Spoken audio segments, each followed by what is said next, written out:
Hey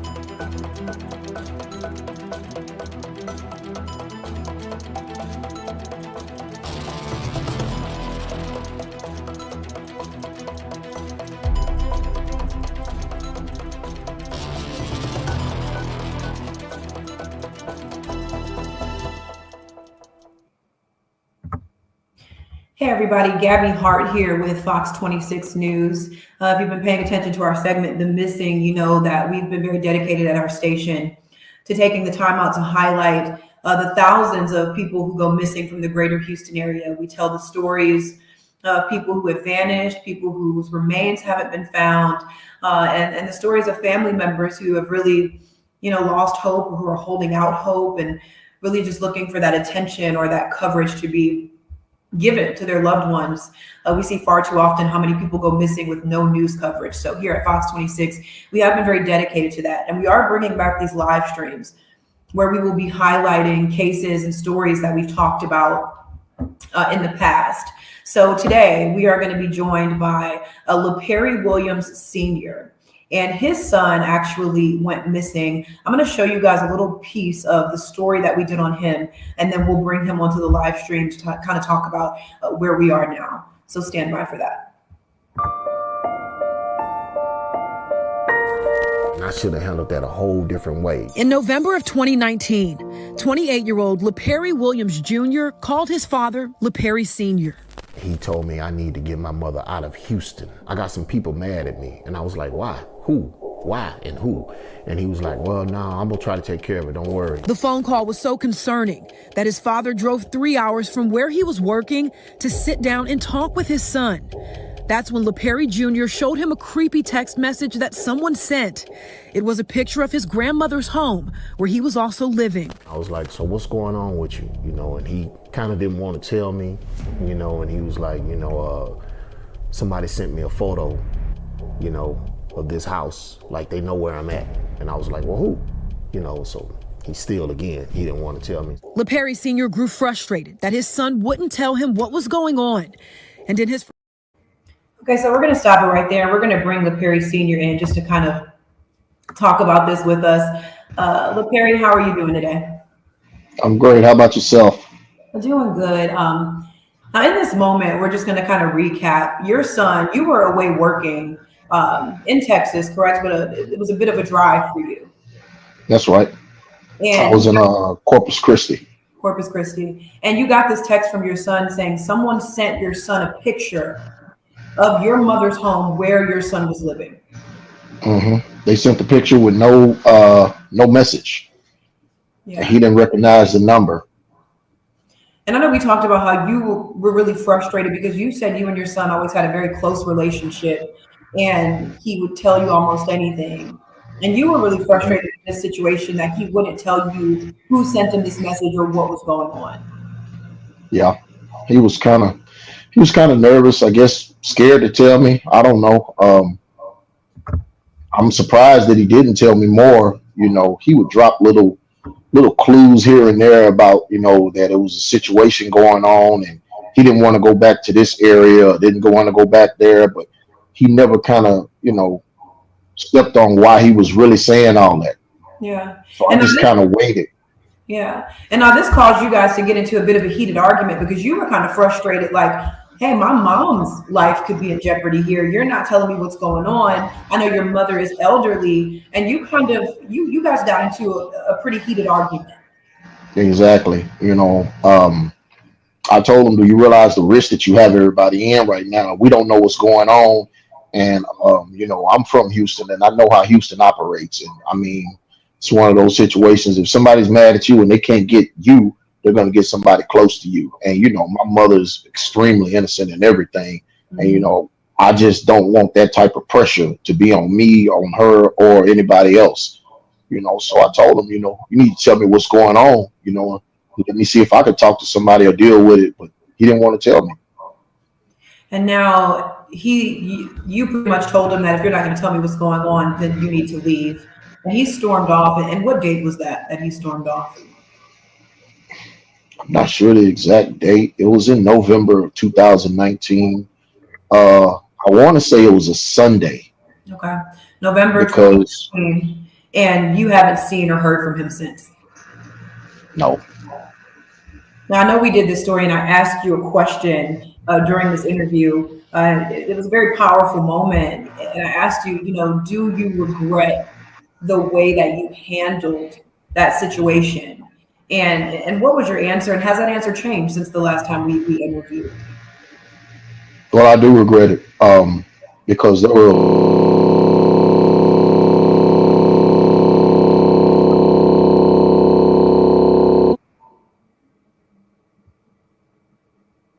Seems like we lost your volume. the calls start coming in and they were telling me, you should have brought him here, and I didn't think about that.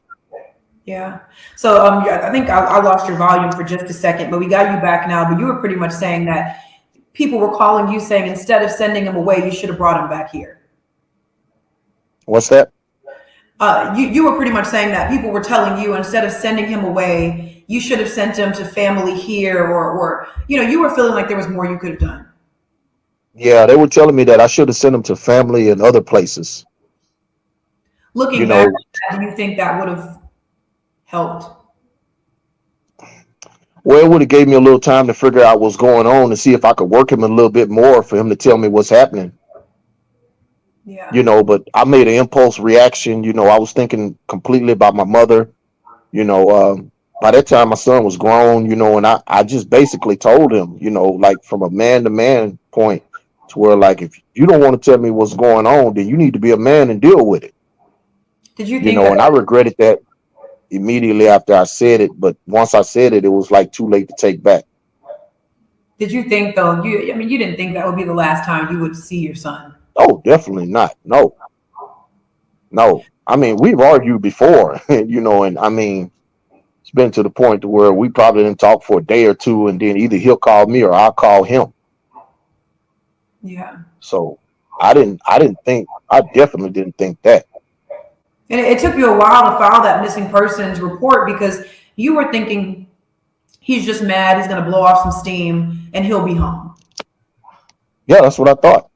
Yeah. I thought, he was just going to pop up, and just, I mean, he was a man, he was trying to find his own way out here. And, sometimes he'll be gone 2 weeks. I wouldn't hear from him. 3 weeks. I wouldn't hear from him. So I didn't connect the dots to think that it was that serious to where I would never hear from him, until, whenever. Yeah. I just assumed that, once he blow off his steam, I'd hear from him. Yeah. Now, the story aired. Have you gotten anywhere since the story has aired? Have you heard from detectives? Have any leads come in since we've kind of told LePerry Jr.'s story? Well, I've been speaking with the detective. We've discussed a few things. I had a lot of questions for him, and he's working on them right now. By it being a cold case, I don't think I have the top priority as the fresher cases with a little bit more evidence that's out right now. I think that's my interpretation of what's going on. But he responds in a timely manner, and we discuss things. But after the piece aired, I know we had a big billboard up. What was the response from the piece that we got? Were there any changes or any developments, or did anyone reach out to you? Just kind of talk to me about that. Well, I received a lot of phone calls from friends and old acquaintances telling me that they saw the billboard, and I was thinking that was good because, if they see it, then that means more people see it too. Mm-hmm. I was just hoping that it pulls something in that I don't know.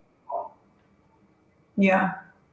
And I know a lot of people, we speak to, they say that they've given up hope. We do these stories and people say, I don't believe that my loved one's still alive. But you were one of those ones where you said you haven't given up hope. And there was a reason why. Can you talk to us about that? Can I what? Can you talk to us about the reason that you haven't given up hope? I just don't believe it.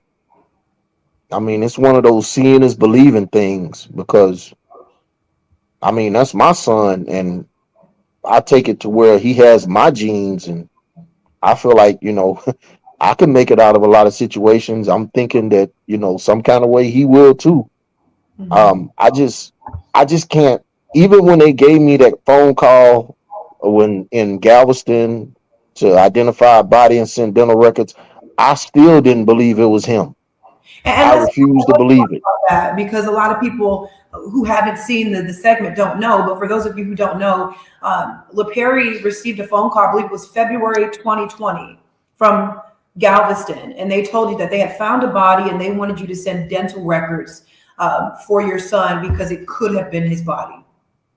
Yes. And then the ice storm happened. Then And the ice storm hit the day after I got the dental records. And I took off work and I tried to go down there and nobody was at the office. And the voicemail that I got was telling me that they would reopen after the ice storm. yeah. So you So sent those dental records and you were hoping to get kind of an immediate response, but because of that ice storm, you had to wait. yeah, 2 weeks.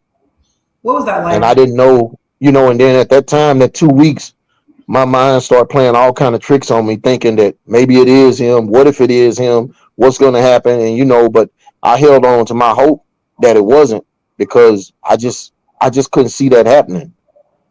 And I was really kind of just trying to get it to him to vindicate his name and say that it wasn't him, which they actually did. Yeah, it wasn't him. No, thank God, no. Yeah. And then there was something that happened a little bit after that, where you got a piece of mail, or your mother did, to her house that was addressed to LePerry Jr. She called me and she told me that there's a letter at his home, at her home, addressed to him. And I asked her, where was it from? She said, it's from an apartment complex in Tampa, Florida.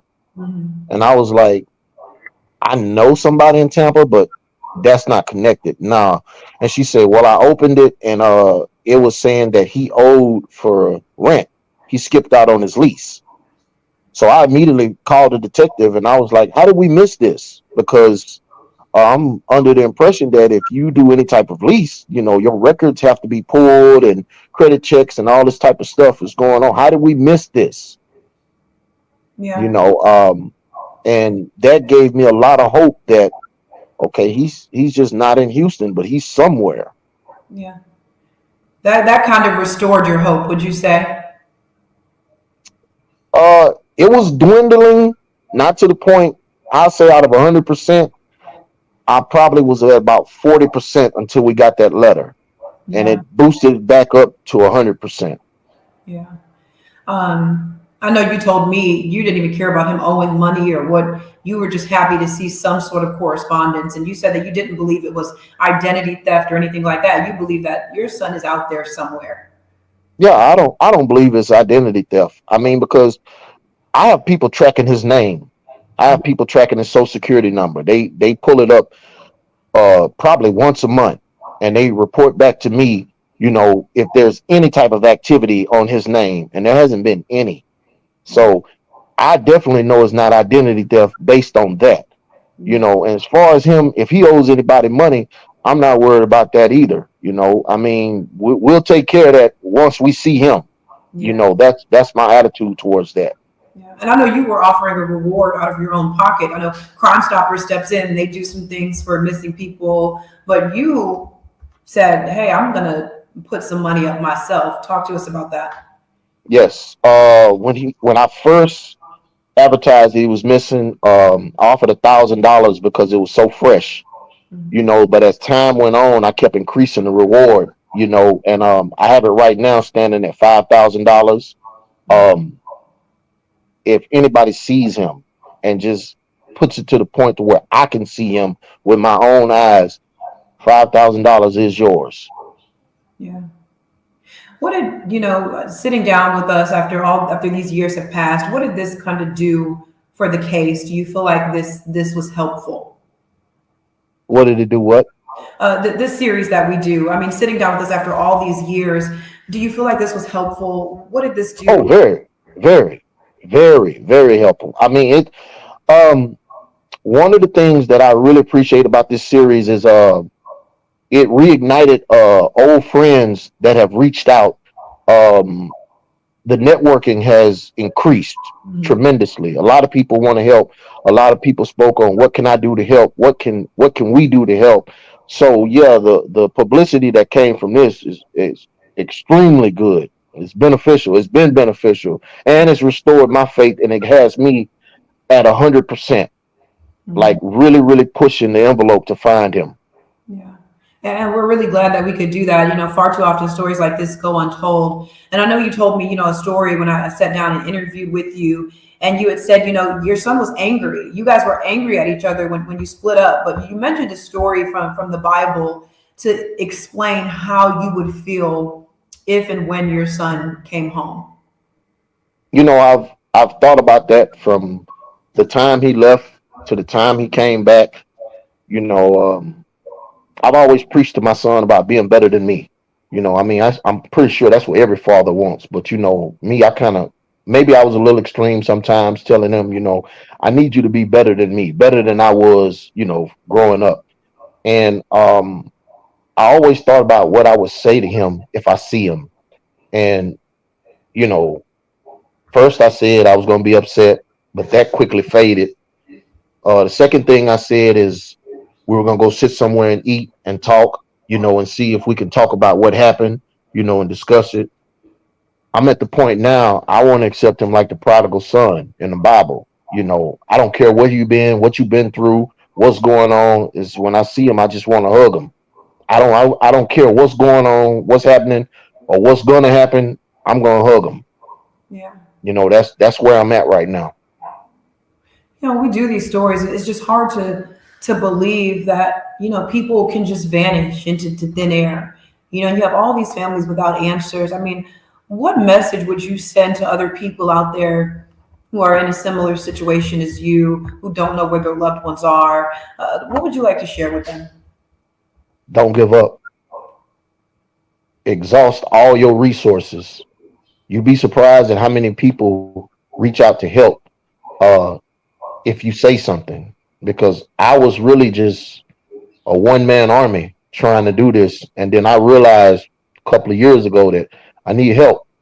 So I reached out to friends. I reached out to the missing families, shelters, homeless shelters, everywhere I could think of. I reached out, showed this picture, went to morgues, called morgues. It's just sitting and waiting is not going to do you any good. You have to be active.